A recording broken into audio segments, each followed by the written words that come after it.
She heard the crack of bone before she saw the blood. Clara Bennett was just trying to take the trash out end of another 12-hour shift, empty pockets, aching feet.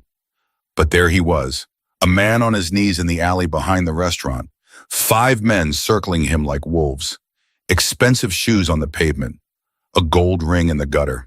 She should have walked away. Every smart person in this city would have. Clara Bennett was not smart that night. She was human. If this story already has your heart pounding, hit subscribe, drop a like, and tell me in the comments, what city are you watching from tonight? I want to see exactly how far this story travels. Now let's get into it. The rule in Moreno City was simple. You don't see what you don't want to die for. It wasn't written anywhere. There was no pamphlet, no warning sign bolted to a wall. It was the kind of rule that got passed down the way old people pass down recipes, quietly, seriously, with the unspoken understanding that if you didn't follow it, you didn't get to sit at the table anymore. Or anywhere else for that matter. Clara Bennett had lived in the city her whole life, 24 years. She knew the rule. She had learned it early when she was 11 years old and watched her neighbor, Mr. Horace, refuse to testify about a shooting he'd witnessed from his own front porch. She'd asked her mother why he lied. Her mother had looked at her the way adults look at children when they're too tired to explain the whole truth. Because he wants to wake up tomorrow, baby. Clara had understood. She'd filed that lesson somewhere deep in her chest and kept it there through her teens, through high school, through the string of terrible jobs that followed when her father's medical bills ate through everything the family had. She kept the rule when she moved into a 1-bedroom apartment that smelled like someone else's cooking.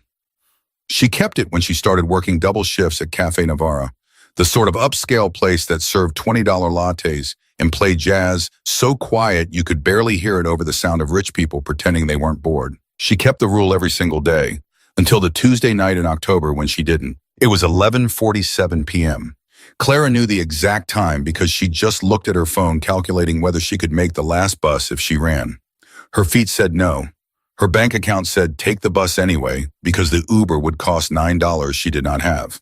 She shouldered the black garbage bag, pushed through the back door of Cafe Navarra, and stepped into the alley. The smell hit her first.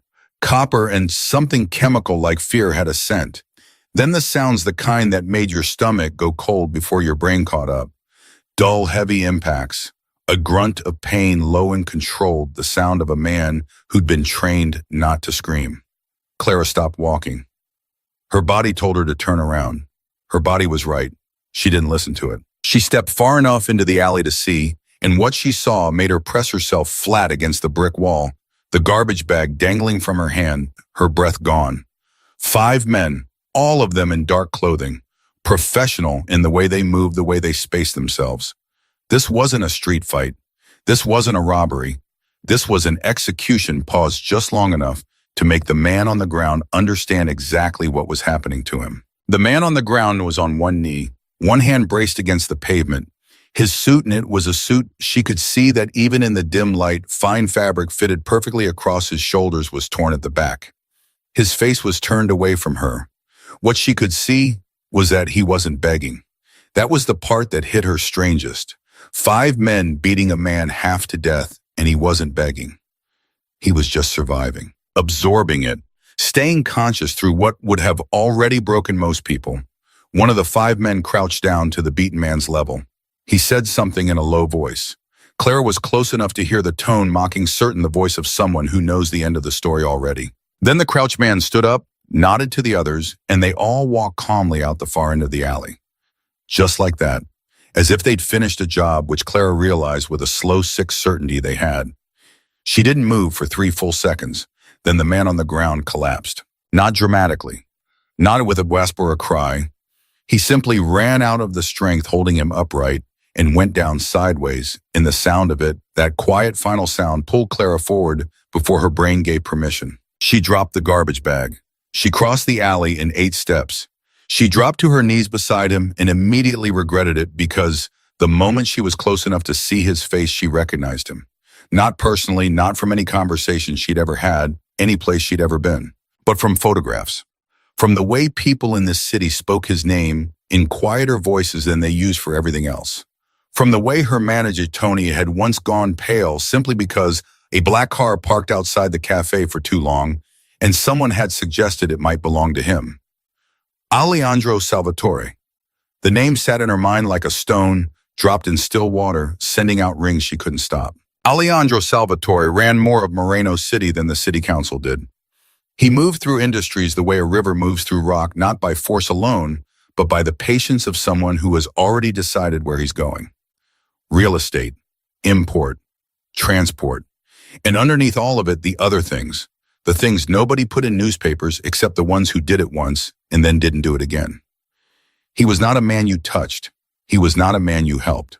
He was not a man who lay bleeding in an alley behind a cafe and let a 24-year-old barista kneel next to him. Except that's exactly what was happening. Clara's hands were already pressing against the wound on his side before she made a conscious decision to do it.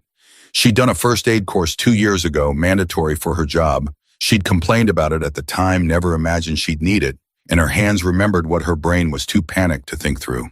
Pressure. Direct pressure. Don't move him. Airway breathing, circulation. "Hey," she said. Her voice came out steadier than she felt. "Hey, can you hear me?" He didn't answer. I'm going to help you. Don't move. Okay, just don't move." She pressed harder on the wound, felt him flinch barely, but it was there, which meant he was conscious, which was good. She told herself that was good. With her other hand, she pulled her phone from her pocket, dialed, waited. The dispatcher answered on the second ring. 911, what's your emergency? "I need an ambulance," Clara said. "Back alley of Cafe Novara on Harwell Street. A man has been badly beaten. There's a stab wound, I think, on his left side. He's losing blood." "Ma'am, can you tell me if he's conscious?" "Barely. He's breathing. Please hurry." She hung up, because in that moment, Alejandro Salvatore's hand closed around her wrist. Not hard, not threatening, just there. A grip that said, "I know you're real," more than anything else. His eyes opened, dark, unfocused, but searching. She watched them move to her face and she watched them stop. He didn't speak. He just looked at her with the expression of a man who has never once in his adult life been surprised and was finding it extremely inconvenient to start now. "Help is coming," Claire said. She kept her voice calm. She was not calm. Her heart was hitting her ribs so hard she could feel it in her back teeth. "Just stay awake." He let go of her wrist. His hand dropped to the pavement and his fingers curled loosely around something small, something glinting. Before she could process what it was, his grip went slack entirely and his eyes drifted shut. "Hey," she touched his shoulder. "Hey, don't do that. Stay with me." He didn't respond. She pressed harder on the wound and talked to him anyway. About nothing. About the cafe.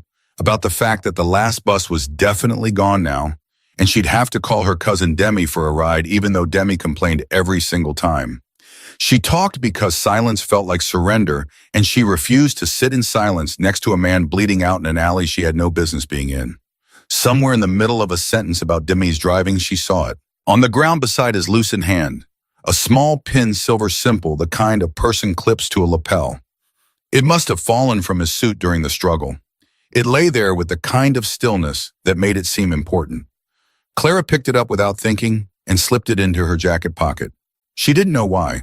She would ask herself that question many, many times in the weeks that followed. When she heard sirens, she almost cried. The sound of them was the most beautiful thing she'd heard in months, and the moment she saw the first responders turning into the alley, she felt the adrenaline that had been holding her spine straight start to drain away at speed. Her hands shook. Her knees ached. She became aware suddenly that she was kneeling in her work uniform, the neat navy apron still tied around her waist with blood on her palms, and no good explanation for any of it. She stood up. She stepped back. She watched the paramedics descend on Alejandro Salvatore with the focused urgency of people who'd been told something they hadn't quite believed until now. She heard one of them mutter something under his breath when he registered the face of the man they were treating, and she saw the way the other one went very deliberately blank. A police officer approached her, young, careful. "Ma'am, you the one who called this in?" "Yes." "Can you tell me what you saw?" Clara looked at the paramedics working over Alejandro Salvatore. She looked at the alley. She looked at the officer with his pen and his notebook and his sincere and complicated face. She thought about what her mother had told her when she was 11 years old. "Because he wants to wake up tomorrow, baby." "I found him like this," Clara said. "I was taking out trash. I didn't see anything else. The officer wrote something down. And your name? She gave him a name. Not a lie exactly, just Clara. Just Bennett. Just enough to fill his box on the form. When he turned to speak to his partner, Clara picked up her garbage bag from the ground where she dropped it, walked to the dumpster and threw it in. Then she walked out of the alley. She didn't run. Running felt like guilt. She walked like a woman who was simply done with her shift and needed to get home, which was almost true. She called Demi. Demi complained exactly as expected, but she came. She always came. In the car, Clara pressed her hands flat against her thighs and watched the city go by, and thought about the way Alejandro Salvatore's hand had closed around her wrist. Not to stop her, not to threaten, just to confirm she was real. That detail would not leave her alone. She'd read enough about men like him to know that nothing in his world ever happened without a reason.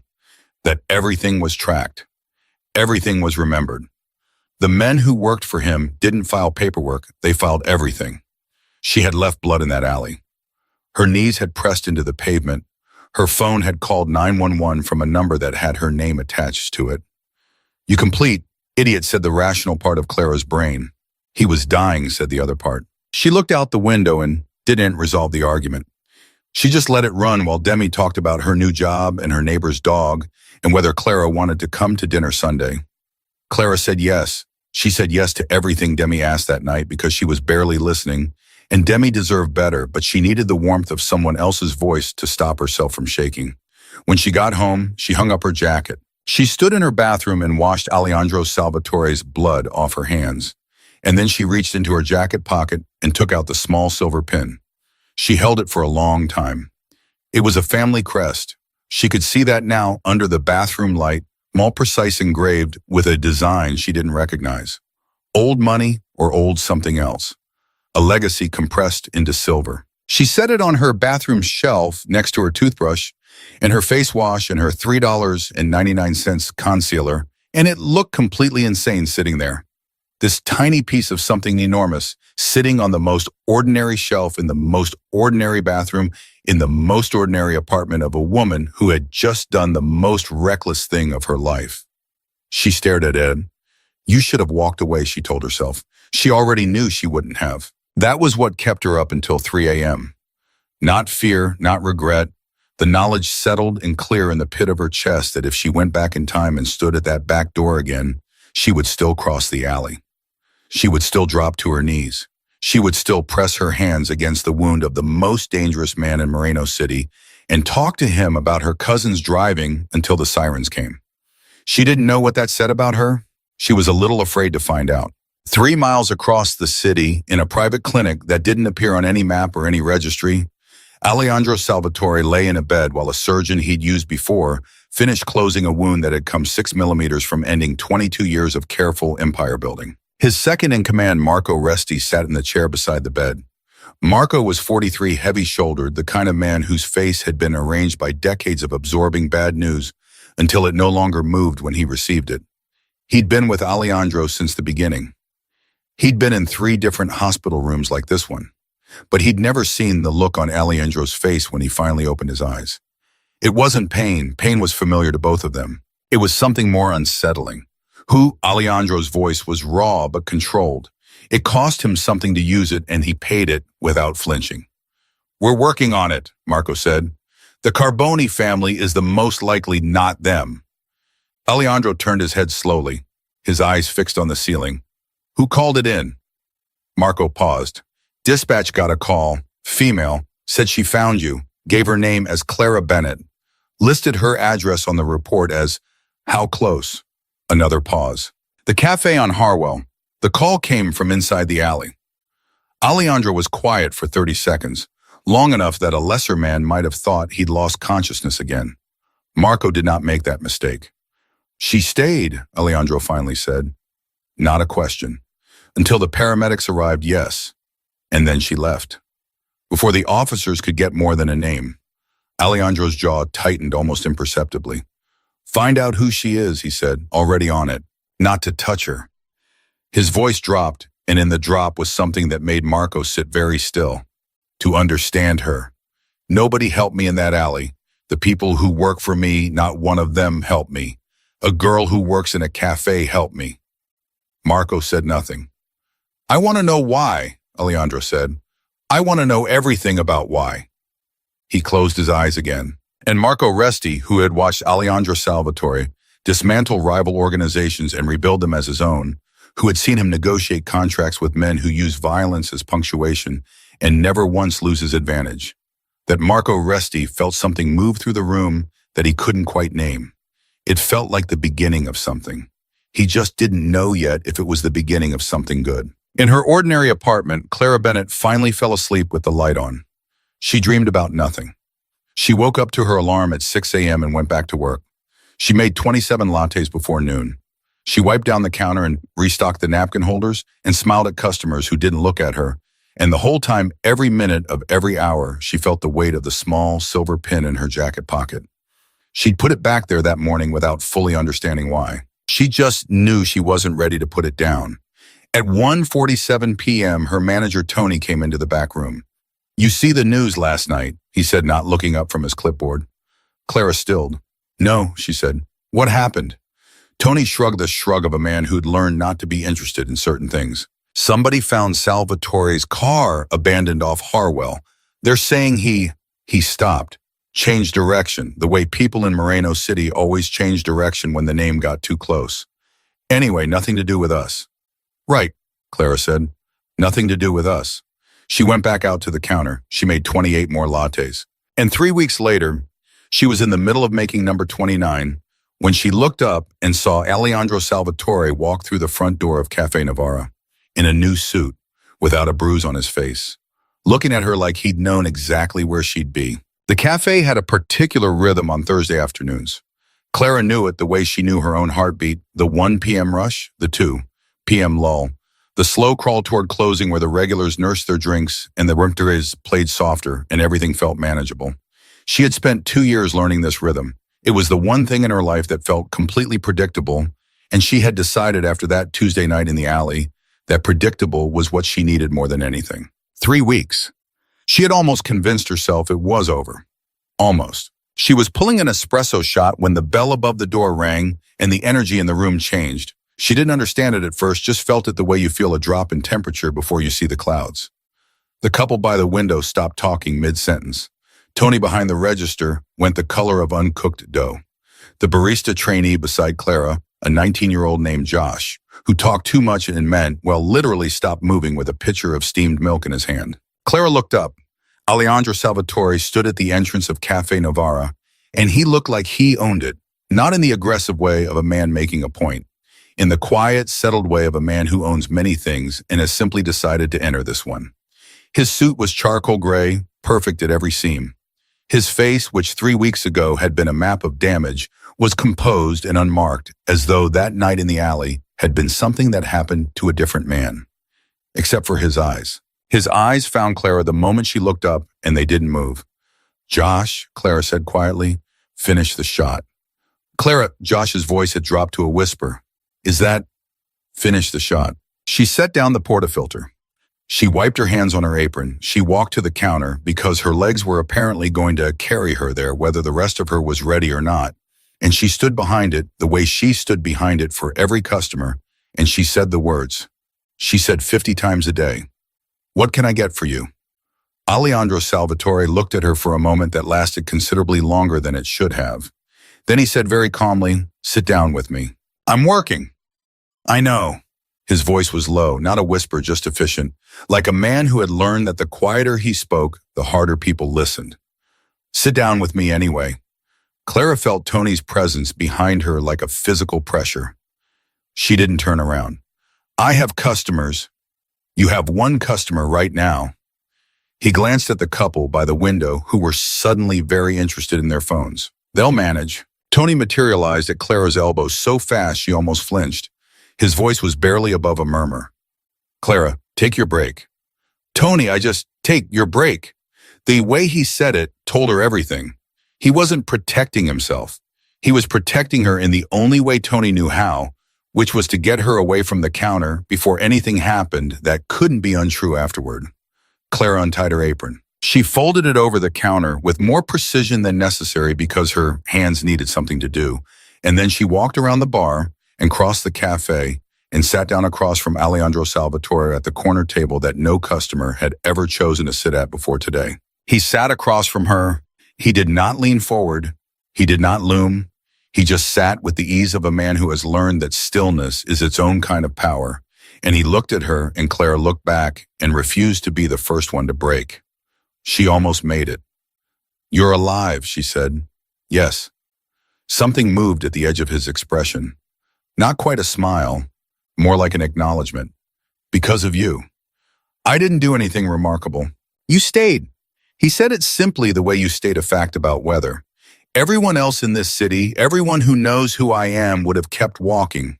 You stayed and you put your hands on a wound that wasn't your problem until you made it your problem." He paused. Why? Clara had asked herself that question approximately 10,000 times in the last 3 weeks and had not arrived at an answer that felt complete. Because you were dying. People die in this city every day. Not in front of me. He watched her for a moment. That's the whole reason. Isn't that enough? He reached into his jacket pocket. Clara's spine went rigid. He noticed she saw him.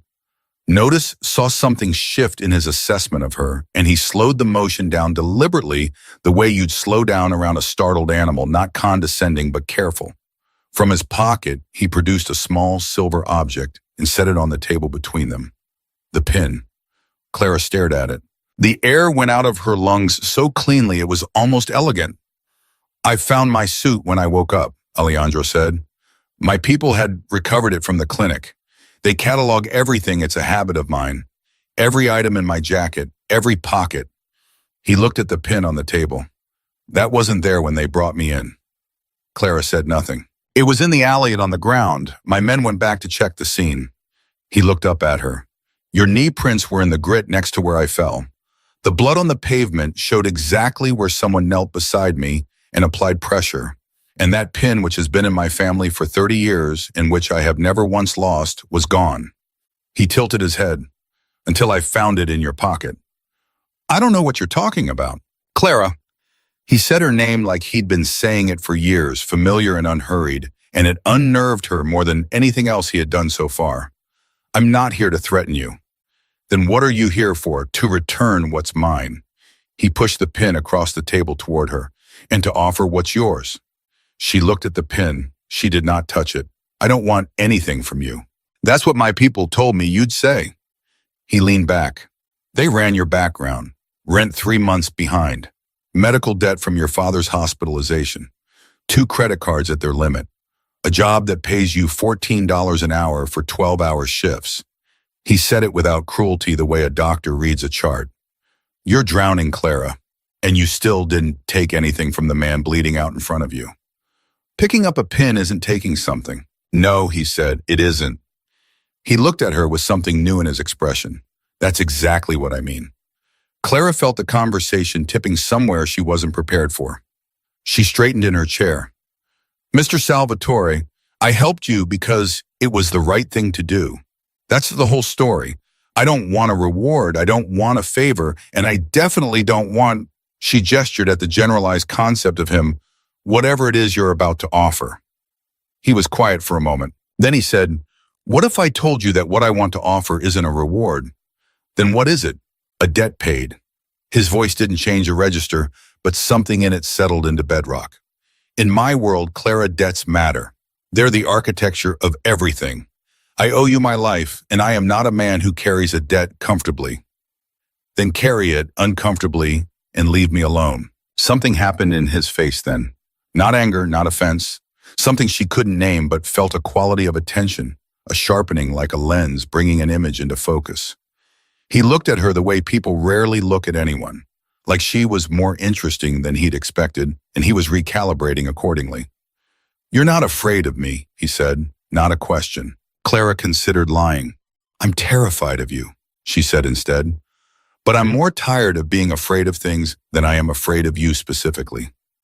So, to know. He blinked, once. The first involuntary thing he'd done since he walked in the door. "That's a very honest answer." "I don't have the energy for a dishonest one." A silence stretched between them, and in that silence, Clara became aware of the entire cafe holding its breath. Tony had retreated behind the bar and was rearranging cups he'd already arranged. Josh had disappeared entirely. The couple by the window had paid their check and slipped out. At some point, Clara hadn't registered. It was just her and Alejandro Salvatore and the small silver pin on the table between them. "Take the pin," he said finally. "It's yours. I'm giving it to you." "I don't want it." "It's not a gift." His jaw tightened almost imperceptibly. He stopped, started again, and she had the sense it was a man choosing words more carefully than he usually had to. "It belonged to my grandmother. She gave it to me when I was 12 and told me it would keep me alive." He looked at the pin for just a moment. "She was right as it turns out. Keep it. Consider it evidence that I pay what I owe." Clara looked at the pin for a long time. She thought about 12-year-old Alejandro Salvatore being handed something by his grandmother, and the 30 years between that moment and this one, and what must have happened in those 30 years to build the man sitting across from her. She thought about how much she did not want to humanize him, how much safer it would be to keep him a symbol, a name spoken in lowered voices and abstraction. Not a man whose grandmother had given him something to keep him alive. She picked up the pin.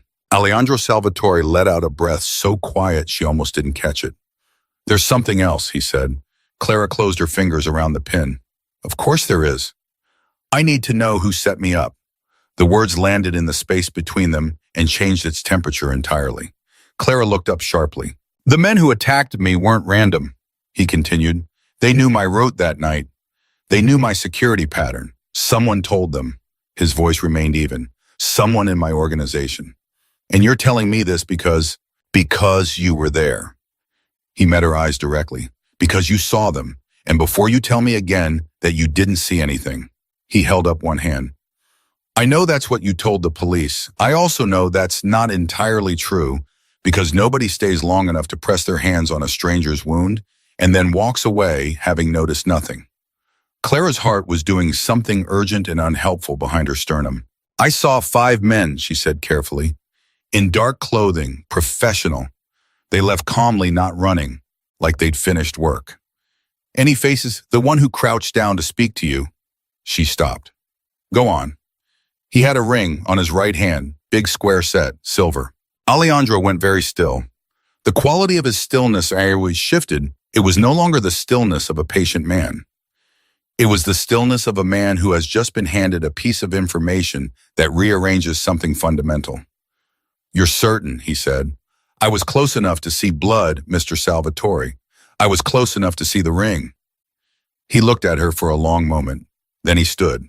Clara stood too automatically, the way you stand when something has ended and you're trying to keep your legs under you. "I'll be in touch," he said. "I'd prefer you weren't." "I know." He buttoned the middle button of his jacket, looked at her one last time with that recalibrated assessment still running in his eyes. "But you know things about my life that very few people know. You're involved, Clara, not because I chose it, because you chose it when you crossed that alley." He said it without malice. That was almost the worst part. "That's not fair," Clara said. "No," Alejandro Salvatore said simply. "It's not." He walked out of Cafe Navarra without looking back, and the bell above the door rang, and then there was silence, and Clara stood in the middle of the cafe with a dead grandmother's pin in her fist and the dawning horrible understanding that he was completely right. She had crossed the alley. Nobody had made her do it. And now the alley had crossed back. Tony appeared at her shoulder like a ghost. "Clara," his voice was barely audible. "Whatever that was, whatever he said to you, I know, Tony. You can't. I know." She walked back behind the bar. She picked up her apron. She tied it around her waist with hands that were shaking just enough to notice and not enough to stop. Josh reappeared from the back room. He looked at her with the wide, careful eyes of someone who has overheard things he wasn't supposed to and is now deciding whether to pretend he hadn't. "You okay?" he asked quietly. "Yes," Clara said. "Make me a coffee, double shot. You never drink on shift." "Josh," he made the coffee. Clara drank it, standing up, and thought about a ring on her right hand and the way Alejandro Salvatore had gone still. When she described it, and she thought about the specific kind of still not surprised, not new information still, but confirmation still. The stillness of a man who has just had a suspicion proven. Someone in his organization had set him up. Someone he knew. And somehow, against every reasonable instinct she possessed, Clara Bennett had become the only witness who could confirm it. She set down her cup. At 4:17 p.m., her phone buzzed. Unknown number. She almost didn't answer. Then she thought about the fact that she'd already not walked away twice, and perhaps the habit was setting in, and she answered. The voice on the other end was not Alejandro Salvatore's. It was smoother, professionally modulated, and spoke with the specific calm of someone who is very well paid to sound calming. Miss Bennett, my name is Marco Resti. I work for Mr. Salvatore. He asked me to reach out regarding the arrangements he mentioned. He didn't mention any arrangements. That's why I'm calling. A pause. Polite practice. We'd like to settle your outstanding rent and medical accounts as an expression of gratitude. Anonymously. No strings. Clara felt something cold move through her stomach. That's not what I want. Miss Bennett, tell him no. She kept her voice level. Tell him I said the same thing I said to his face. I did what I did because it was right. That's the beginning and the end of it. He doesn't owe me money. Another pause, longer this time. I'll pass that along, Marco Resti said carefully. He anticipated this answer for what it's worth. Then he should have called instead of sending someone else. Silence. I'll let him know, Marco said. The call ended. Clara put her phone in her apron pocket and went back to making lattes, and the cafe returned to its 4 p.m. rhythm.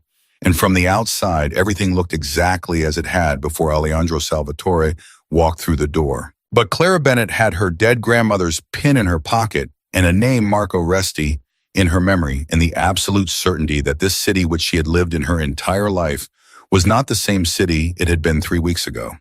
It had been rearranged around her. She just hadn't finished figuring out the new shape of it yet. At 9 p.m., when she finally locked up and stepped out the front door of Cafe Navarra, a black car was parked across the street. It didn't pull away. It didn't approach. It just sat there, watching.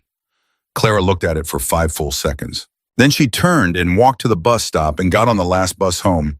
And the whole way she kept her hand in her pocket, fingers closed around that small silver pin, and she thought about something Alejandro Salvatore had said that she couldn't stop turning over.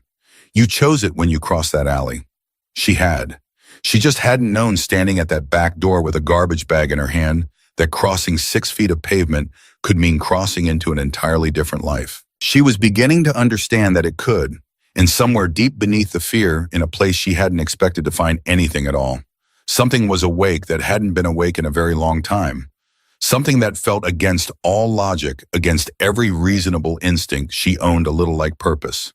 The black car was there again on Friday morning. Clara saw it from her apartment window before she even had her first cup of coffee. Same model, same position across the street, same specific quality of stillness that said this car was not parked but placed.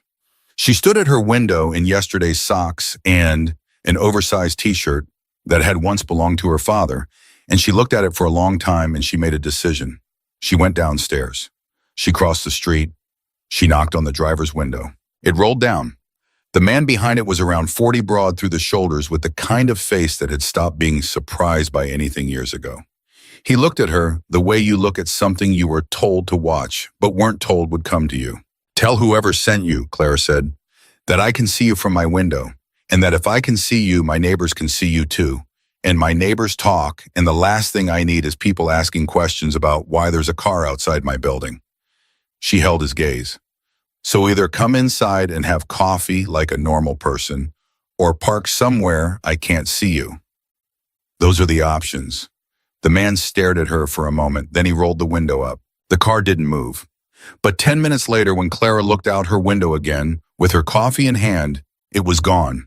Relocated, she guessed, somewhere less visible, which was not the same as gone, and she knew it, but it was what she had the power to negotiate this morning. So she took it. She was getting good at taking what she had the power to take. She got to the cafe at 7:45, 15 minutes early, which she had been doing every day since Alejandro Salvatore walked through the door because she needed the routine back. She needed the smell of fresh grounds and the sound of the espresso machine and the particular morning light through the front windows to tell her that some things were still exactly what they appeared to be. Tony was already there. He looked up when she came in, then looked back down at his inventory sheet and said without any preamble, He came by again last night after closing. Clara set down her bag. Salvatore. One of his people left an envelope. Tony reached under the counter and produced it. Thick, cream-colored, unsealed. I didn't open it. Clara picked it up. Inside was a single-card heavy stock, the kind of paper that cost more per sheet than she made in an hour. 4 words in clean, precise handwriting. The debt remains. EAS. She put the card back in the envelope, put the envelope in her bag, and went about her morning as if the weight of it weren't sitting against her hip the entire time. By 10 o'clock, she had decided she needed to talk to someone, and the only person she trusted enough was Demi, which was a problem because Demi was exactly the kind of person who would either panic dramatically or become dangerously excited, and Clara wasn't sure which outcome would be worse. She called her on her break anyway. Demi answered on the first ring, which meant she was already in a chatty mood, which meant this was going to go one of 2 ways. I need to tell you something, Clara said, and I need you to be calm. A pause.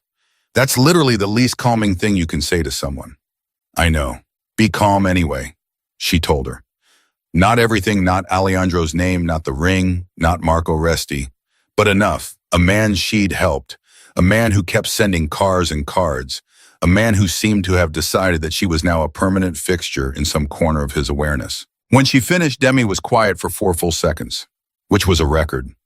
Clara Marie Bennett, she said finally, you helped someone in an alley and didn't tell me for 3 weeks. I didn't want to worry you. I am extremely worried. I am retroactively worried going back 22 days. A beat. Who is he? See, I can't tell you that. Clara. Demi. She kept her voice gentle but firm.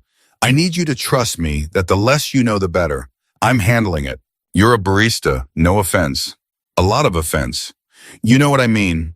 You're handling what does handling it look like? Clara thought about the envelope in her bag, about the black car that had relocated but not disappeared, about the silver pin in her jacket pocket. It looks like not running, she said, and not giving him what he wants. What does he want? I don't fully know yet. She paused. That's the part that worries me most. After she hung up, she sat with that for a moment. The honest truth of it, which was that Alejandro Salvatore's intentions remained genuinely unclear to her. He had not threatened her. He had not offered anything she'd found insulting. He had told her she was involved, which was true, and told her the debt remained, which she had refused, and then done nothing except watch her from a distance. In a man with his resources restraint was its own kind of statement. She just hadn't decoded it yet. She went back inside and made lattes for 4 more hours, and at 3 p.m., a woman came in and sat at the corner table and ordered a black coffee and opened a laptop, and Clara brought it over, and the woman looked up and said very quietly, Marco Resti sends his regards. Clara didn't drop the cup. She was proud of that afterward. She set it down. She straightened. I'm working. I know. The woman was around 50, composed the kind of put together that spoke of long practice rather than wealth. I'll be brief. My name is Elena Vasquez. I'm Mr. Salvatore's legal counsel. She turned the laptop around. On the screen was a document. He'd like to formally close the debt between you. This is an anonymous trust established in your name. Medical debt rent, arrears, and a living stipend for 6 months. No, Clara said. Miss Bennett, no. She kept her voice low and even. Around them, the cafe continued its afternoon rhythm, nobody looking, everybody listening. I've said no twice now. Does he usually require a third? Elena Vasquez looked at her with the expression of a woman who has delivered many proposals to many people and is recalibrating this particular delivery in real time.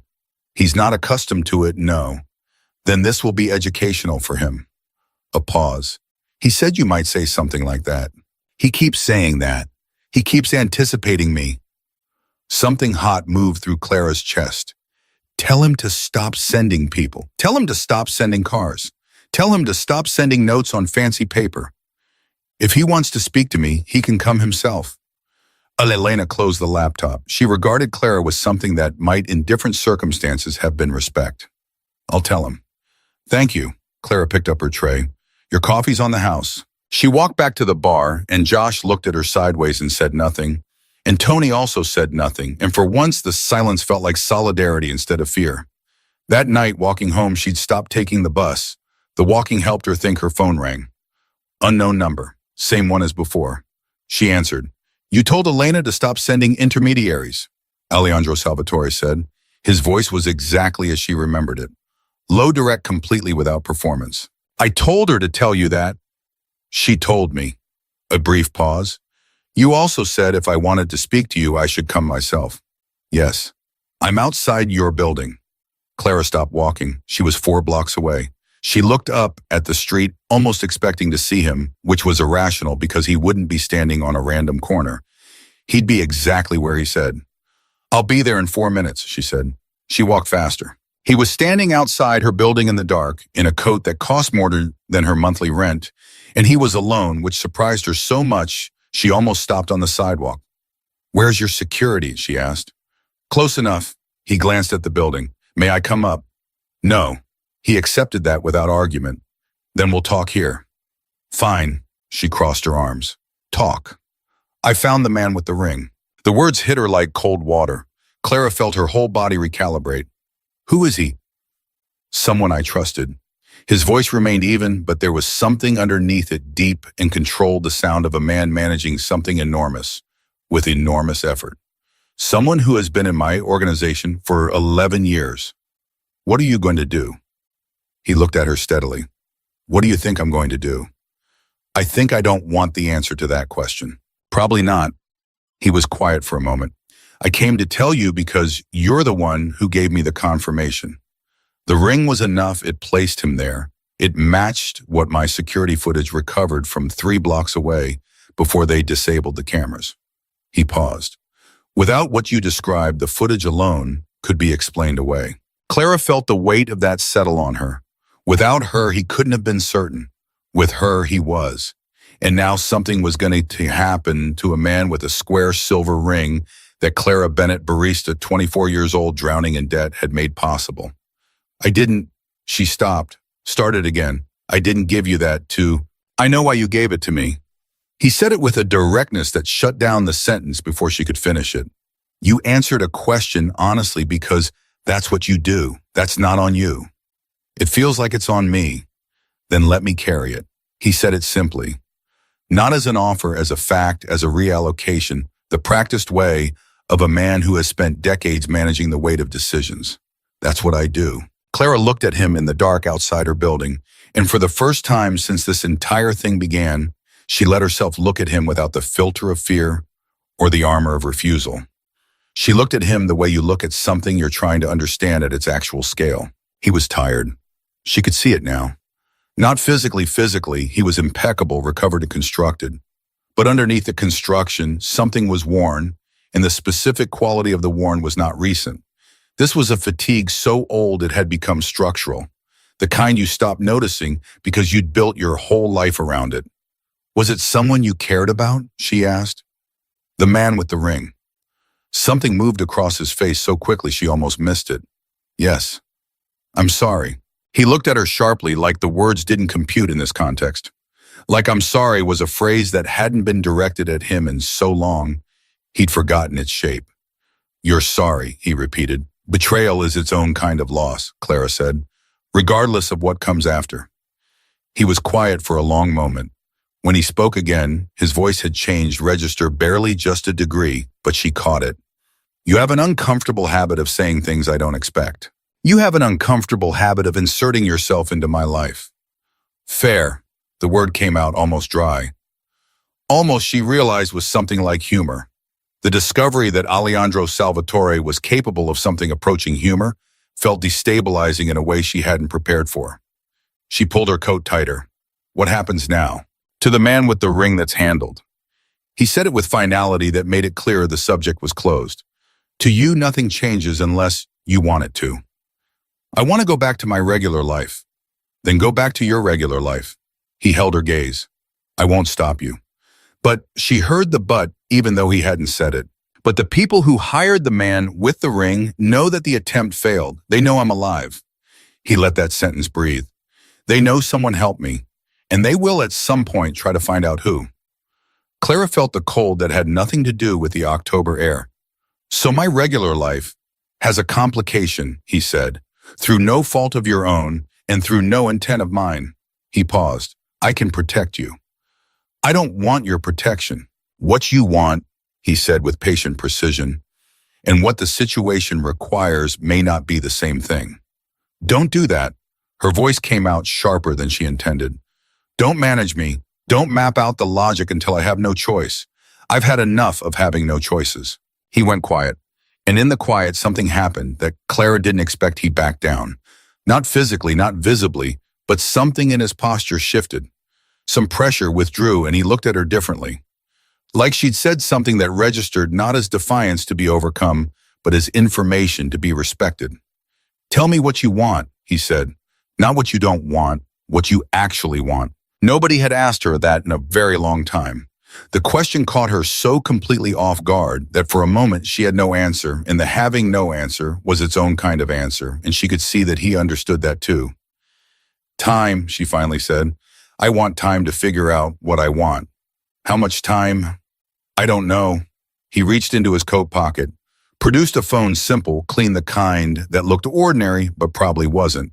He held it out to her. This is a direct line, he said. To me, not to Marco, not to Elena, not to the car across the street. He held it steady. If anything happens, anything feels wrong, anyone approaches you, anything at all, you call. No questions about what you decide. No obligation, just safety. Clara looked at the phone. She thought about the fact that taking it meant accepting something from him, which she had refused to do 3 times now. She thought about the fact that somewhere in this city, people who had tried to have him killed were going to eventually notice that the woman who saved him was a 24-year-old barista with no protection and no resources in a studio apartment with a window that looked out on a parking street. She took the phone. Alejandro Salvatore said nothing. He didn't look satisfied. He looked, she thought, relieved, which was a different thing entirely and considerably harder to dismiss. I have one question, Clara said. Ask it. The men who set you up, the ones who hired the man with the ring, who are they? What do they want? He was quiet for a beat that lasted precisely long enough to tell her he was deciding how much to give her. A family called the Carboni. They've wanted my operation for 5 years. They thought removing me was the fastest path. His jaw set. They were wrong. Are they dangerous? Extremely. He said it without drama, the way a doctor names a diagnosis. To everyone around me, which is why I don't have people around me who aren't equipped to handle it. Clara heard the implication. She didn't flinch from it. I'm not equipped. No, he said. Not yet. The yet dropped into the conversation and sat there like a stone in still water. And Clara felt those rings moving outward and knew he'd chosen the word deliberately and knew she was going to spend the next several hours thinking about it. Good night, Mr. Salvatore, she said. Good night, Clara. She went inside. She climbed 3 flights of stairs. She sat on her couch with the phone in her hand and the pin in her pocket and thought about the word yet until it was past midnight and she was too tired to think anymore. She plugged in the phone.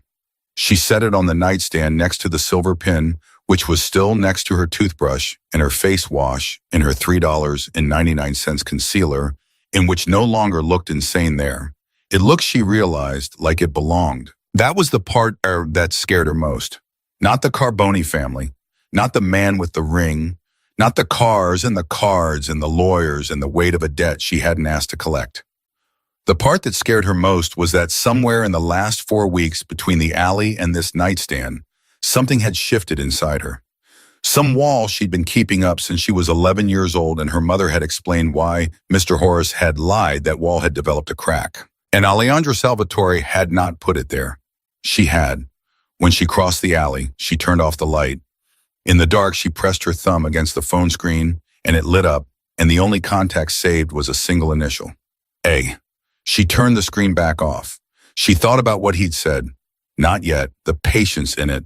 The certainty that time was something he had and could afford to let move at whatever pace it needed. She thought about the Carboni family somewhere in this city recalculating. She thought about being a woman with no armor in a story that had already decided she was part of it. And then, because she had a 6 a.m. shift and life did not pause for reckoning, Clara Bennett closed her eyes. She slept. And 6 miles away in a room that no GPS could locate, Alejandro Salvatore sat across a table from a man he had trusted for 11 years, a man with a square silver ring on his right hand, and the conversation they had was the kind that only happens once.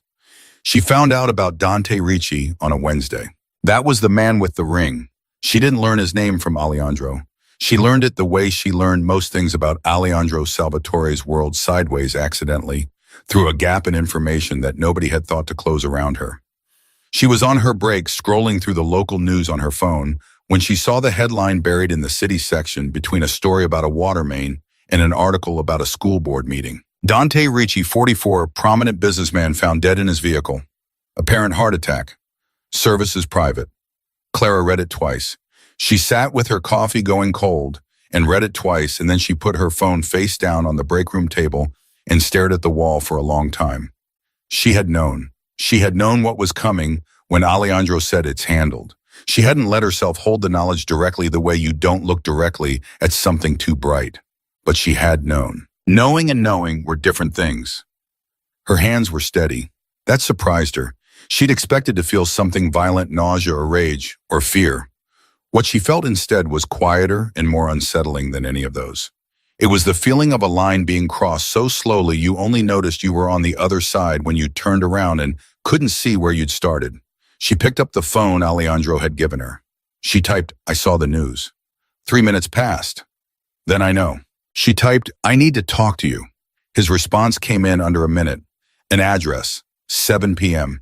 She stared at it for a moment, then put the phone in her pocket and went back out to the counter and made lattes for 5 more hours without saying a single word about Dante Ricci to anyone, because this was Moreno City, and she had learned that lesson before she'd learned how to drive. The address was a restaurant, not the back of one, the front, the kind with a host stand and soft lighting, and a menu printed on paper thick enough to feel permanent.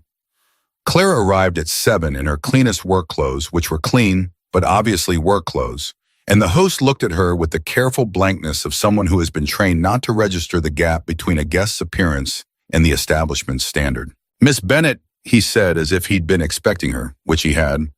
"Right this way."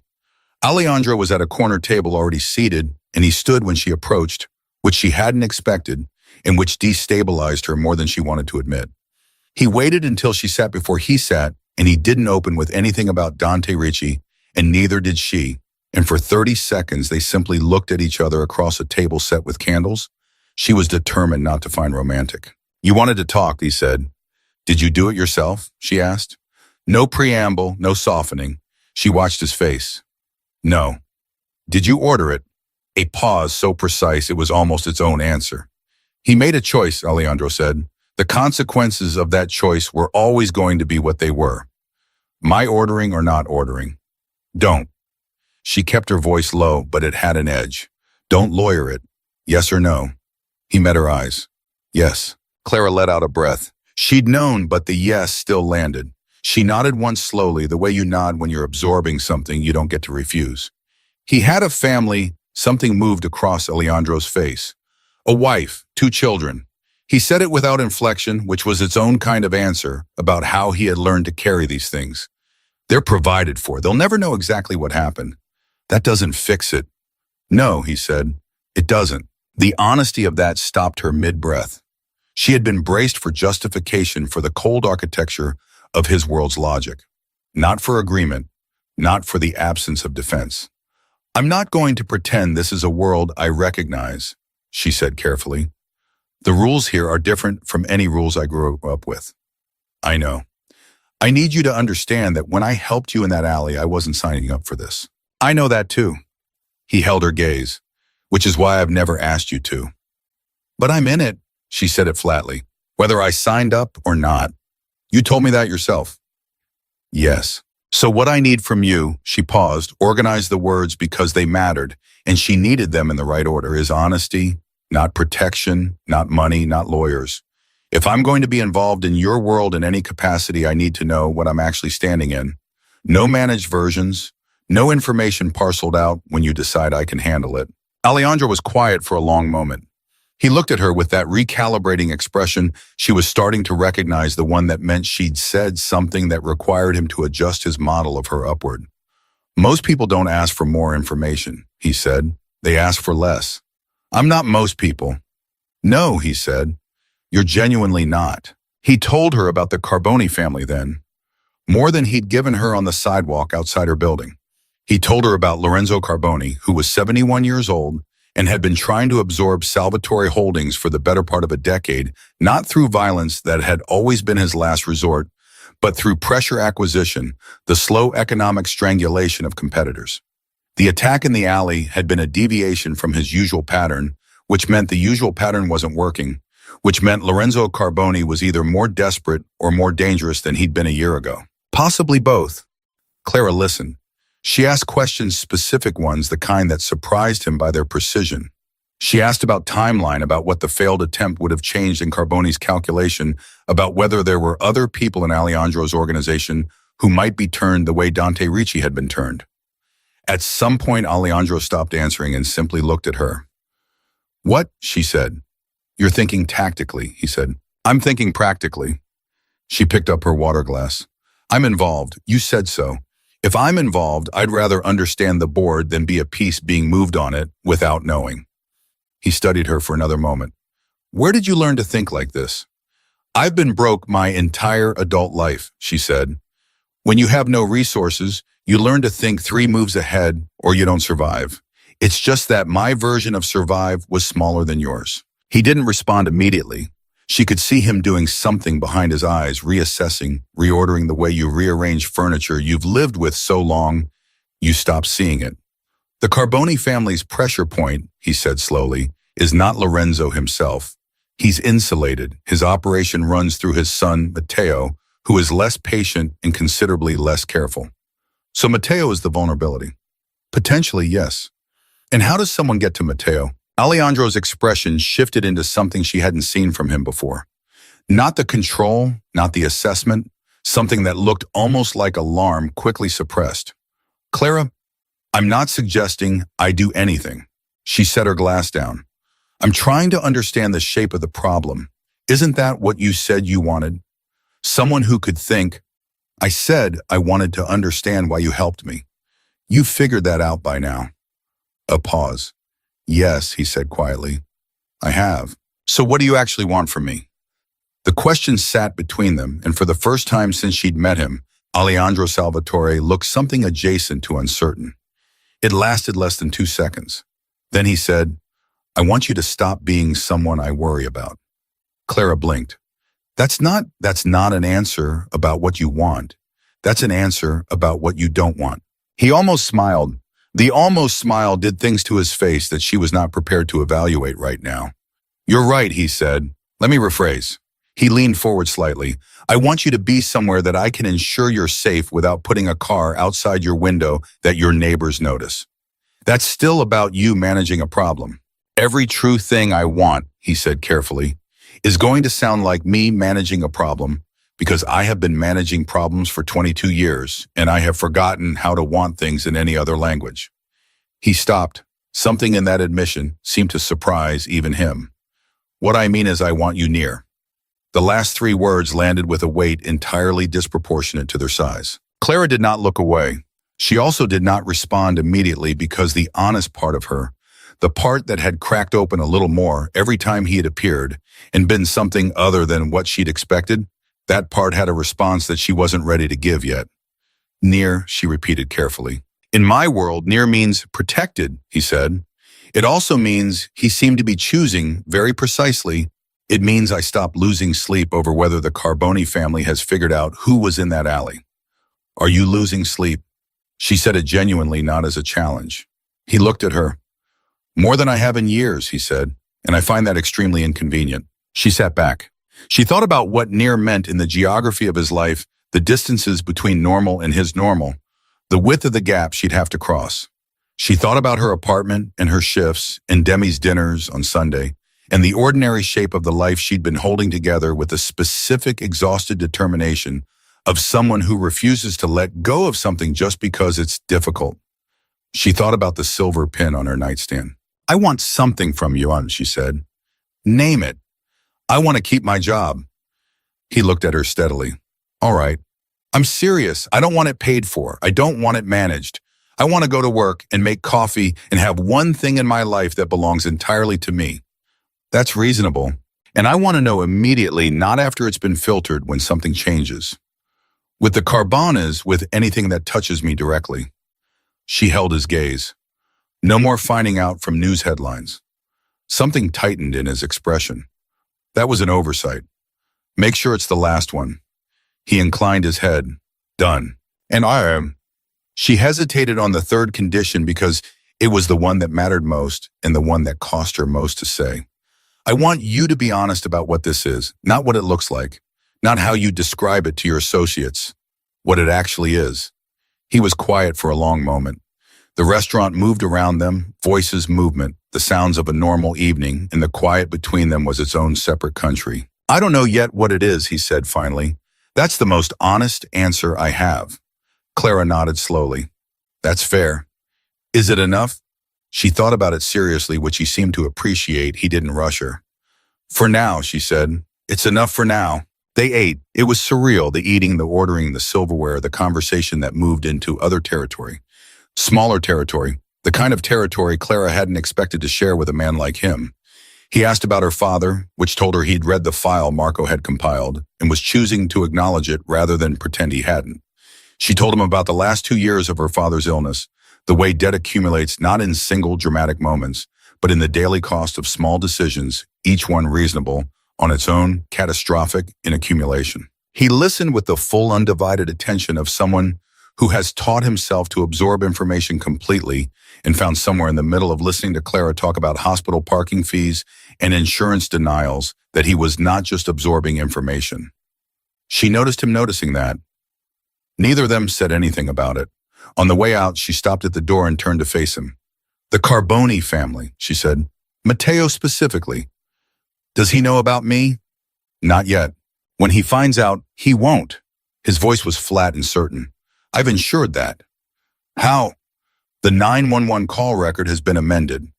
Your name appears nowhere in the official account of that night. He met her eyes. That was done the morning after. Clara absorbed this, the official erasure of her from that alley.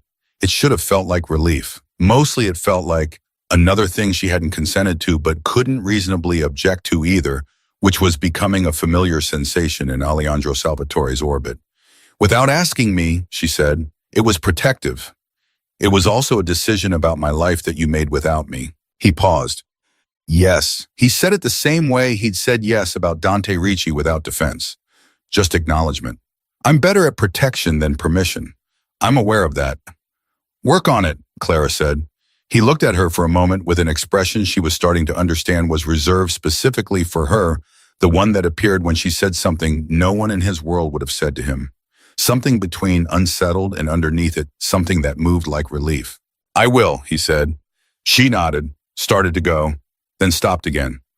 One more thing. She turned back. Dante Ricci's wife and children. You said they were provided for. Yes. Anonymously, no. Yes. Good. She held his eyes. Keep it that way. She doesn't need to know where it comes from. She needs it to come. He looked at her for a long moment. All right. I mean it, Alejandro. She used his name for the first time. It came out steadier than she expected. That's not negotiable for me. Something happened in his face when she said his name. Quiet, fast. The same thing that had happened when she'd said, I'm sorry on the sidewalk outside her building, the recalibration of a man receiving something he'd forgotten how to receive. It's not negotiable for me either, he said, softly. It never was. She left. She walked 6 blocks before she realized she was smiling, and then stopped and looked up at the sky and had a brief, private argument with herself about the smile and lost the argument and kept walking. Her phone buzzed. The other phone, hers, Demi's phone, real-life phone. A text from Demi. You coming Sunday? Clara typed back, wouldn't miss it. She slipped the phone back in her pocket and thought about Sunday dinner at Demi's with Demi's terrible taste in background television and her incredible cooking and the way she would look at Clara across the table and know in the way cousins who are actually friends know that something had changed. Clara wasn't sure yet how to explain what had changed. She wasn't sure she could. She just knew that 3 weeks ago she had been a woman who kept every rule, who looked away, who built her walls high enough that nothing could fall in or out. And that woman had stood at a back door with a garbage bag in her hand and made one single choice, And the choice had been pulling her forward ever since, like a current she had stopped fighting because fighting it was more exhausting than letting it show her where it was going. She was almost home when the other phone, Alejandro's phone, lit up with a message. Not from the A contact, from an unknown number she didn't recognize. She stopped walking. She opened it. 4 words. "We know who you are." Clara stood on the sidewalk and looked at the message for a long count of 10. Then she opened the A contact and typed, "Check your phone." His response came in 40 seconds, then a call immediate. "I see it," he said the moment she answered. His voice was the voice from the alley, not the restaurant voice, not the careful diplomatic register, the operational one. "Where are you, Tuam?" 4 blocks from my apartment. "Don't go home. Turn around. There's a car." "I'm not getting in a car." "Clara, tell me where you are," she said. "I'll come to you, but I'm not getting in a car I didn't call." A beat, then 42 Warfield, side entrance, 3 minutes. "I'll be 5. I don't run in these shoes." She heard something that might, in different circumstances and from a different man, have been a laugh. She turned around. She walked at a pace that was not quite running and was not quite calm, and she kept her hand in her coat pocket. Fingers wrapped around the small silver pin, and she thought about the message. 4 words, an unknown number, and the very specific flavor of targeted. And she thought about how quickly everything could move from theoretical to immediate. And she was scared, genuinely scared, the kind that sharpens you rather than freezes you. She turned onto Warfield. She found the side entrance. Alejandro was already there, and beside him was Marco Resti and 2 other men she didn't recognize. And Alejandro looked at her when she came through the door with an expression of something so unguarded it was almost difficult to look at. He crossed the space between them in 4 steps and stopped close enough that she could see the specific quality of the relief on his face. "You're all right," he said. "I told you I would be." She pulled out the phone and showed him the screen. "How did they get this number?" His jaw set. "Because this number was given out by someone who shouldn't have had it."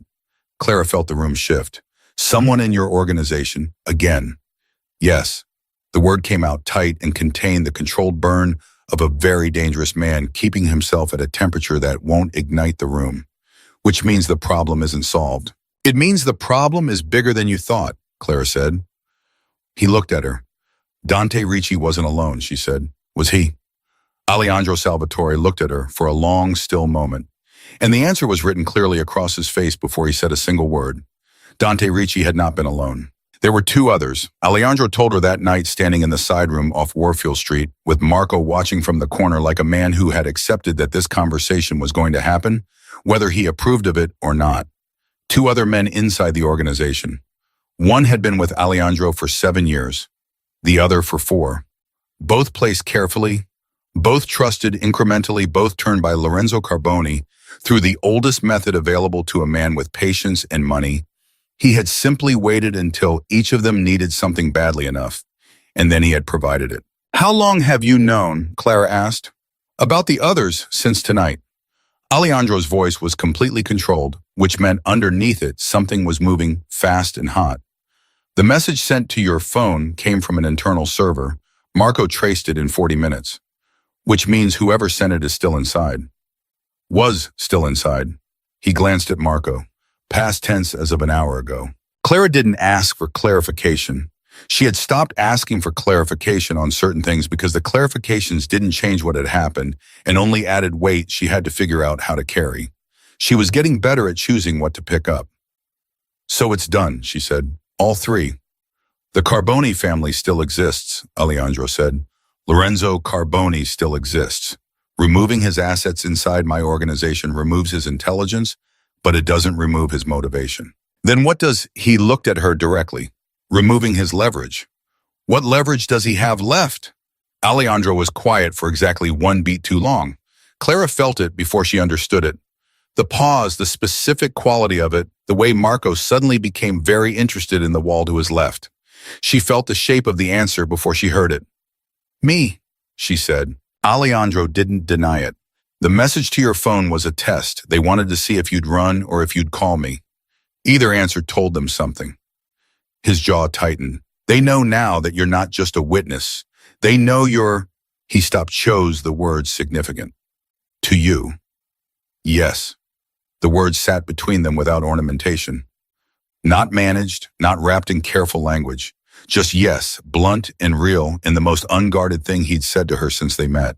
Clara took a breath.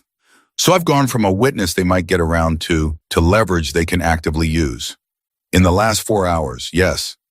Because I came here instead of running. Because you called me before you ran, he said. There's a difference, and they saw it. She sat down.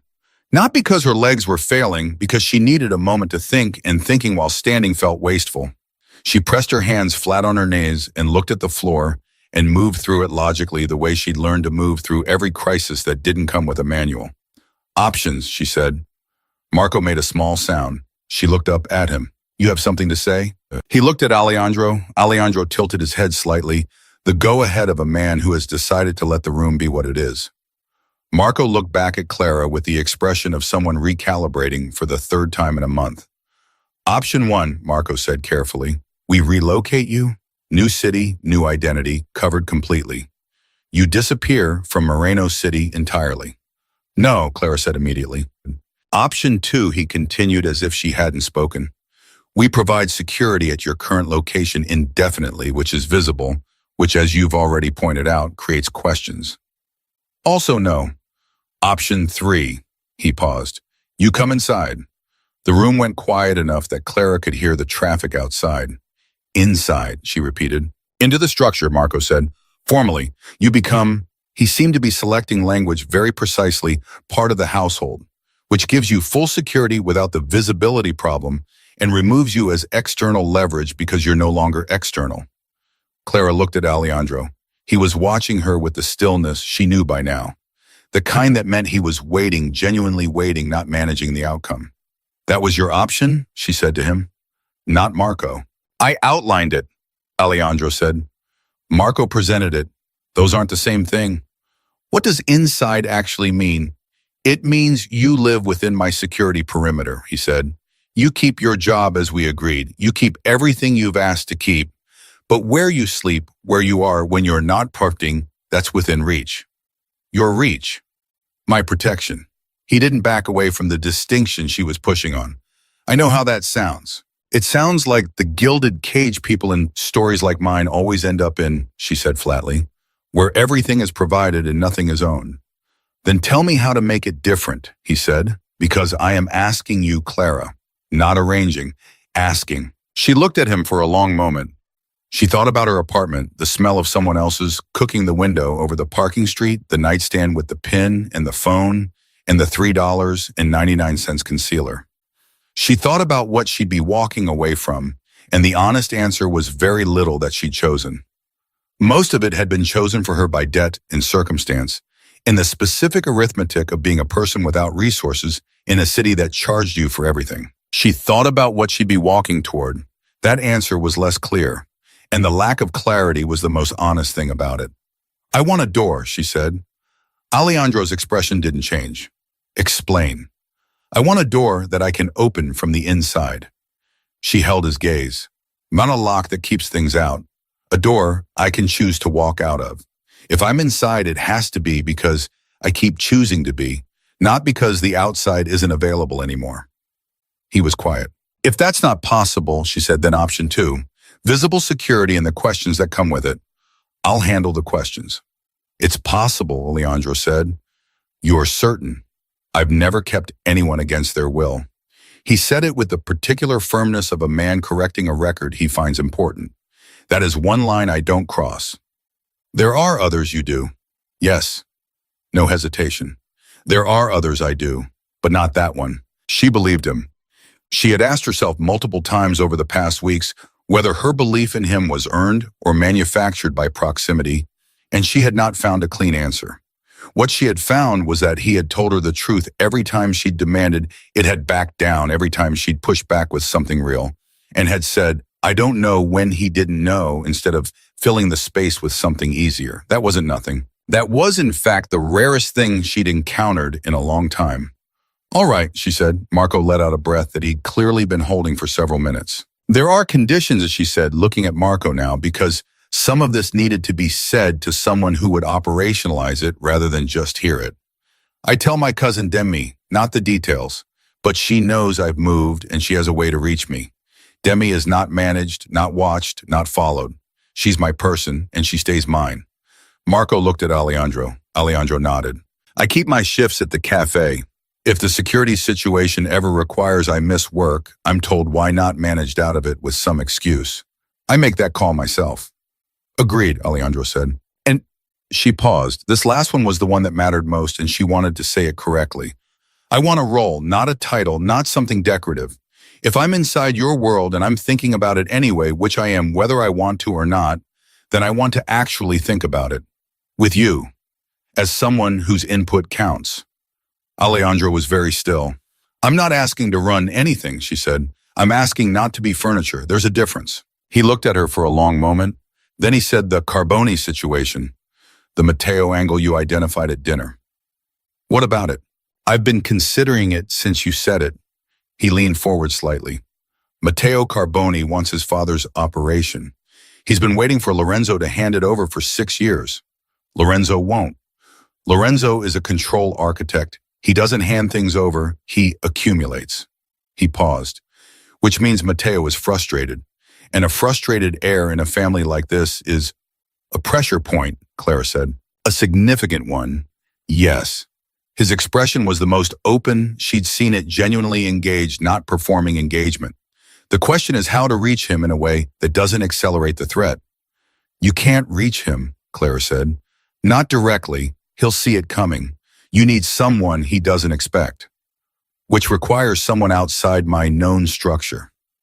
He held her gaze. Someone new enough that they don't appear in any file the Carbonas have built on my organization. The air shifted. You're not suggesting me, Clara said. I'm presenting logic, he said carefully. What you do with it is your decision. That's a very elegant way of suggesting me. I told you I was better at protection than permission, he said. I'm trying to do better. She should have said no.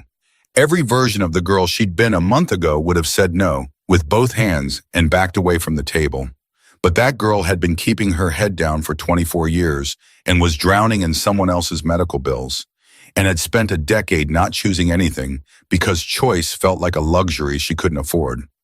This felt like choice, real choice with real consequence, arrived at by her own logic. Tell me about Matteo, she said. And just like that, something in the room rearranged. Marco sat down. Alejandro talked. Clara listened and asked questions and pushed back on 2 assumptions and offered a different read on one of his premises that made him stop mid-sentence and reconsider.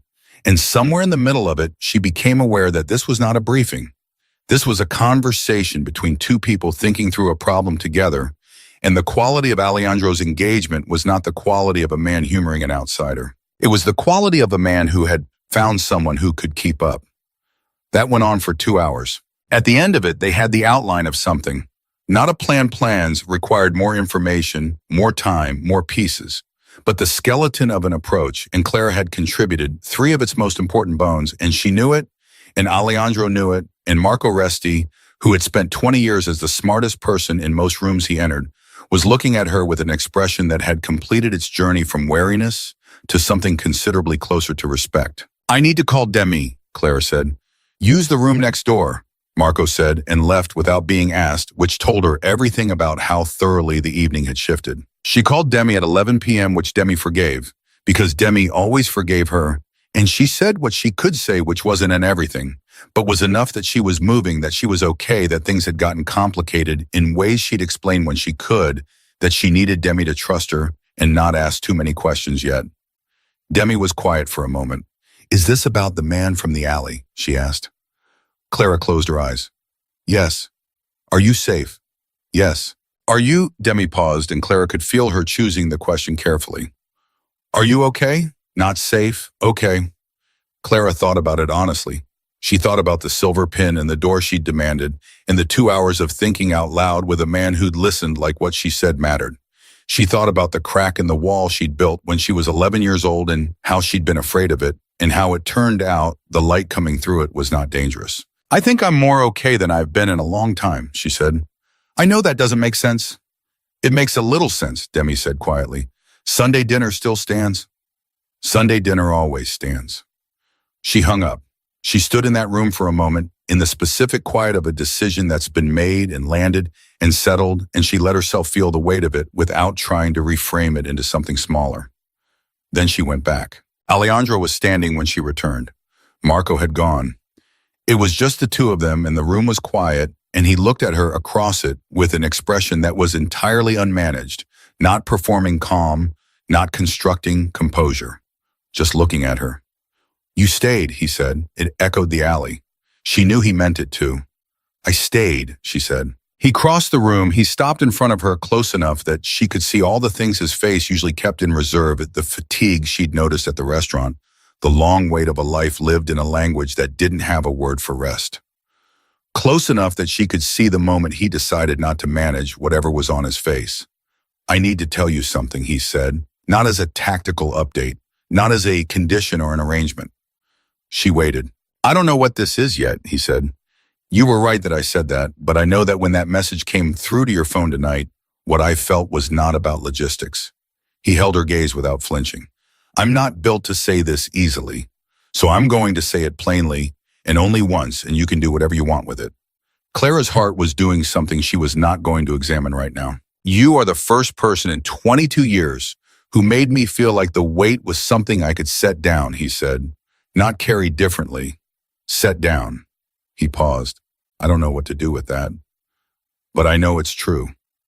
She looked at him for a long moment. She thought about a girl who kept every rule and looked away from everything and built her walls so high that nothing fell in or out. She thought about a garbage bag and a crack of bone and 6 feet of pavement that turned out to be a border crossing. She thought about what her mother had told her all those years ago, "Because he wants to wake up tomorrow, baby." And she thought about how that lesson had been about fear, and how she had carried it as fear, and how it had only recently occurred to her that wanting to wake up tomorrow could also just be about wanting, about finding something worth waking up for. "I don't know what this is either," she said, "but I stopped running from it 3 weeks ago, and I don't intend to start now." Something in his face broke open, quietly, completely. He reached out, and she reached back, and the space between them closed, and outside, Moreno City kept its pace, the cars and the crime, and the Carboni family recalculating the weight of 22 years of empire, pressing down on a man who had forgotten how to put it down. And none of it paused, none of it softened, because the world doesn't pause for the moment. Two people decide to stop pretending the distance between them is safer than the alternative. But inside the room, for the first time and longer than either of them could clearly remember, something that had been held very tightly was simply released. 3 days later, Clara moved. She kept her job. She kept her shifts. She kept Sunday dinner with Demi, who looked at her across the table and said nothing but understood everything, because that was what Demi did. She kept the silver pin not on the nightstand now, but on her jacket where it was supposed to be, where her grandmother had always intended it to go. 2 weeks after that, she sat across from Matteo Carboni in a coffee shop on the east side of the city. She was Clara Bennett, new acquaintance, nobody remarkable. A woman who was good at listening, who asked the right questions, who somehow understood the frustration of being underestimated by the very people who should have known better. Matteo Carboni talked for 90 minutes. He didn't know who she was. He had no idea. That evening, she sat down with Alejandro and Marco and told them everything Matteo had said. And as she talked, she watched Marco take notes and watched Alejandro watch her with that expression. The recalibrating one, the one she'd come to understand, meant she had exceeded some expectation. He hadn't thought to raise, and she understood something about herself that she hadn't known before any of this started. She was good at this. Not the violence, not the empire, not the parts that would always belong to a world she would never fully inhabit. But the thinking, the reading of people, the ability to sit across from a man and hear not just what he said, but the shape of what he needed, she was good at that. She had always been good at that. She just hadn't had a stage large enough to know it. At the end of the debrief, Marco said, "The Carboni structure has 3 pressure points we didn't have access to 48 hours ago." He looked at Clara with no hedging, no residual wariness. All 3 came from tonight. Clara nodded. She didn't perform modesty. She'd earned the acknowledgement, and she took it cleanly the way she'd learned to take the pen and the phone and the things that were offered without conditions. Later, when Marco had gone and the work of the evening was folded away, Alejandro said, "How do you feel?" She considered the question seriously. "Like I'm exactly where I'm supposed to be," she said. which is the strangest thing I've ever felt given the route to get here. He looked at her. The route was a garbage bag, she said, and a back door and 6 feet of alley. And a choice, he said. And a choice, she agreed. He reached across and his hand covered hers on the table. And it was not a dramatic gesture. It was quiet, settled the gesture of a man who has stopped performing the absence of what he feels. And Clara turned her hand over and let her fingers close around his. Outside, Moreno City moved in its complicated, unforgiving rhythm. The Carboni family was still out there. There was still work to do, danger that didn't disappear because 2 people had found each other inside it. The world Alejandro Salvatore lived in was not a world that softened at the edges because something good had happened inside it. But Clara Bennett, 24 years old, barista daughter of a man who had left her with debt and love in equal measure, had stopped drowning. Not because someone had pulled her out of the water, because she had stopped fighting the current long enough to realize she knew how to swim. She had crossed a 6-foot alley to save a man everyone in the city had decided was not worth saving. And in doing so, she had saved herself. Not from danger. Danger was still, there would always be, there was in some ways the price of this new life she was building with both hands. But from smallness, from invisibility, from the long, slow, disappearing act of a person who keeps every rule and asks for nothing and wakes up one day in a life that fits like clothes bought for someone else. She had broken the rule, and the rule, it turned out, had been the only thing keeping her from herself.